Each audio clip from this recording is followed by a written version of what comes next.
Speedrunning might not be the most culturally important sport of all time, that is, of course, rockstar table tennis, but it is a culture that has been around for decades now, with runners and enthusiasts competing to see who can complete games in the quickest amount of time possible. Typically, speedrunning comes in a couple of main flavors, with runners completing any percent runs, where the goal is to complete the game above all else, or 100% runs, where you have to do everything as fast as possible. Other categories can stipulate the use of glitches and exploits while running to achieve different challenges and unique runs. While those are base variants that can be found in nearly every speedrunning game, runners and members of the community have become incredibly creative when it comes to designing and crafting some of the more ridiculous and daft speedruns out there. Sometimes a run is ridiculous because of the constraints the players have created, while other runs are ludicrous because you're milking cows. But what are some of the speedruns that are so silly we just wish they were Olympic sports? Hello viewers, it's good to see you. I'm Will from Cultured Vultures, and these are the silliest video game speedruns ever.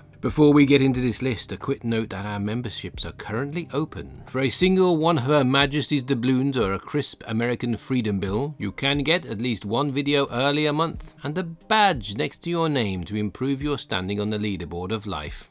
Not that bad, eh?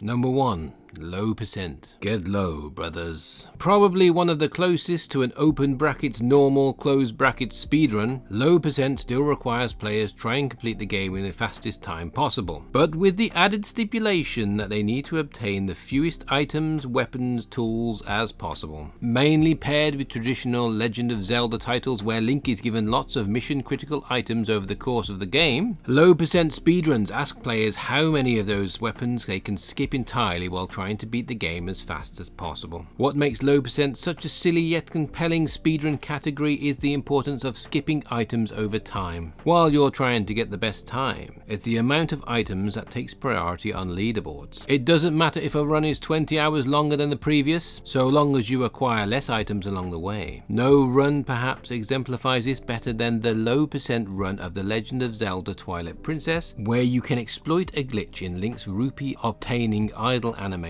to glitch through walls, skipping various keys and items. The catch? Link ends up staring at rupees for 17 hours.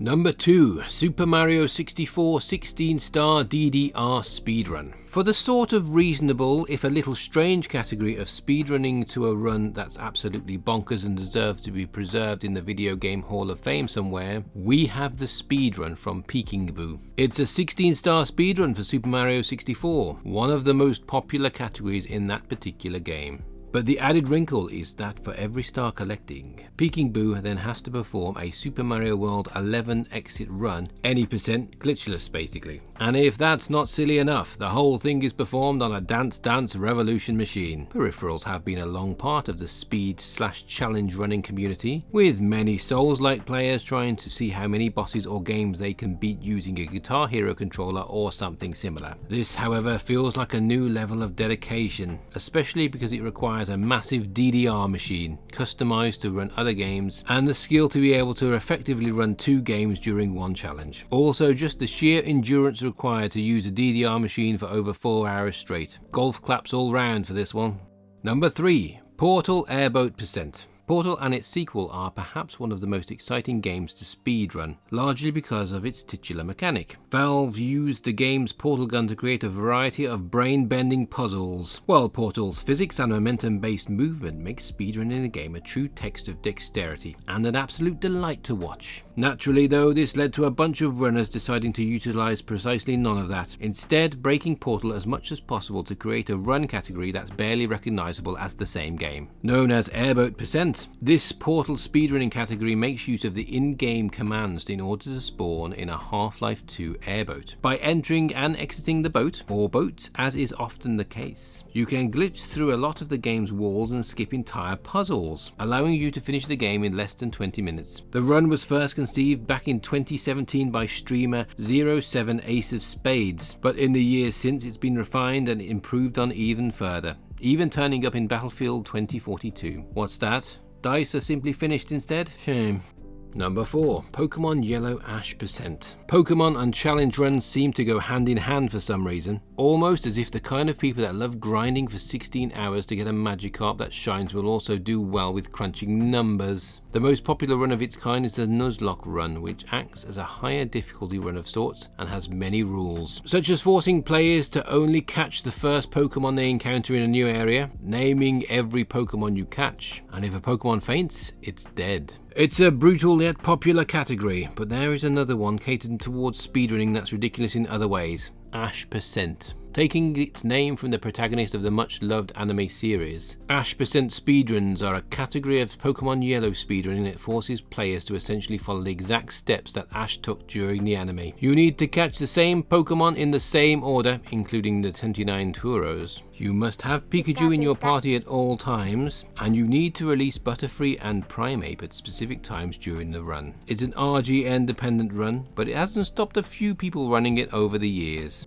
Number 5. Ocarina of Time Milk All the Cows speedrun. The Legend of Zelda Ocarina of Time is arguably one of the most popular speedrunning games of all time, perhaps second only to Super Mario 64. And with that level of notoriety comes a wide array of meme categories. There's the Go Home and Die %, which is about being the fastest to kill yourself in your own home, or Dank %, which is about being the fastest to use ocarina items while holding a burning stick, which makes Link look like he's blazing that dank herb. You get me? The chronic, the big weed, I'm cool. However, we're going to focus on a category that's a lot more wholesome and fun for the family, which is the Milk All the Cows % category. The rules are simple, as players simply need to be the fastest to obtain opponent's song, then subsequently milk all the 16 cows that can be found throughout the game, including the one back at Link's house. Run categories like this are interesting because instead of tasking players to memorize the location of missing critical items, they have to use their knowledge to do the most arbitrary and silly challenge possible. It's great. Did you know that drinking raw milk can actually harm you? How stubborn are we as a species that we saw a fawn drinking milk from a cow and did everything we scientifically could to make that us instead? Number 6. Sex % editors. It's time for the music. Oh, fantastic. From wholesome to just, well, holes being filled. You sure that's not a bit much, Jimmy? No? Okay. There's no shortage of games that allow players to get nasty with the various NPCs and party members that you can encounter. Because we're a competitive sort though, those elements naturally led to leaderboards based around who could be the first to finish. Literally. Well, literally in a virtual sense. Basically, that was an orgasm joke. The sex % speedrunning category as a meme has been around since 2017, with a content creator and speedrunner with the beautiful name of Tomato Anus uploading the first sex % speedrun of Fallout 4. Since then, the category has found a home with other Fallout games, Cyberpunk 2077, and most notably Baldur's Gate 3, widely considered to be the horniest game ever made. We probably shouldn't be surprised that people were able to reach climax in just 2 minutes from starting the game, before Lorian made all the characters less horny. Boo.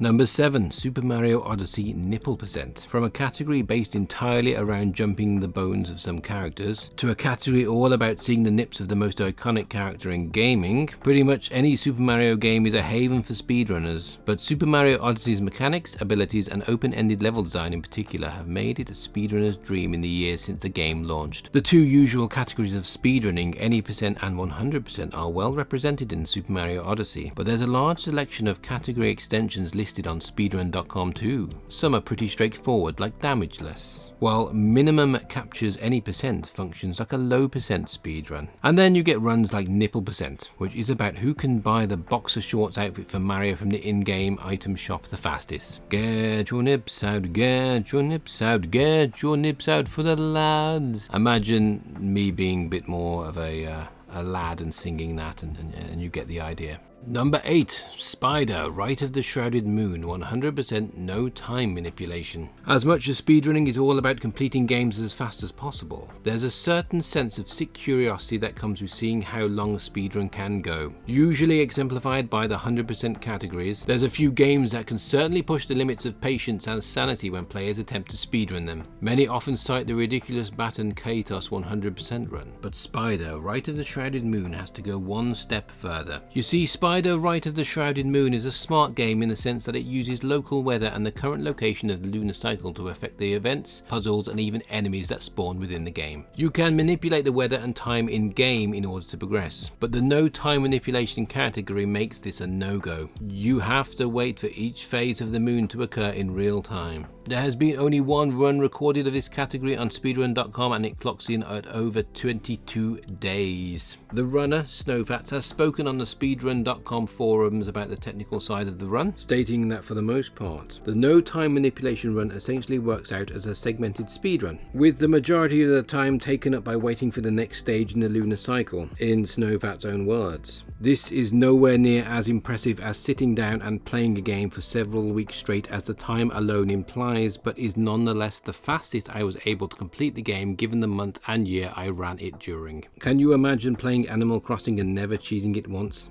Couldn't be us.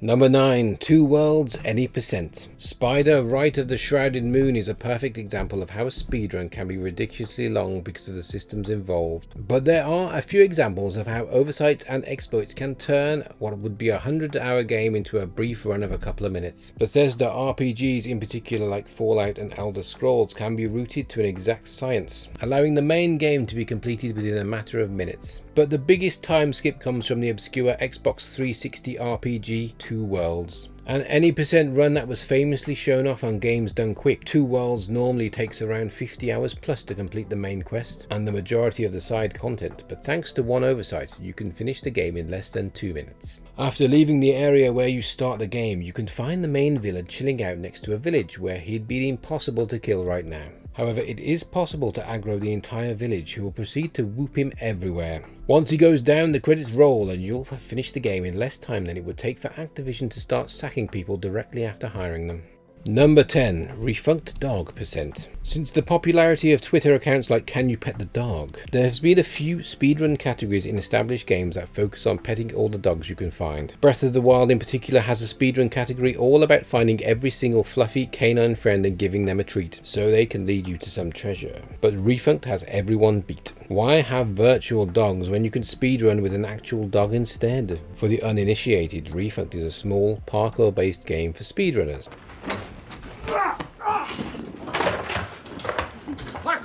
With speedruns coming in under 3 minutes. Because of the simplistic nature of the game, speedrun.com hosts a few category extensions designed to test the game's limits, including one-handed no camera movement or holding the crouch button the entire time. Then there's Dog percent, where you beat the game as fast as possible while you have a real dog sitting in your lap. If the dog gets up at any point during the run, it's game over. Yes, that is the cutest speedrunning category ever made, and no, I doubt Crufts will add it as a new show category. But they should. I would love to see some 50-year-old spinstress try and complete Super Meat Boy while her Alsatian does backflips personally. And that was my speedrun of this video. I hope you enjoyed my speedrun.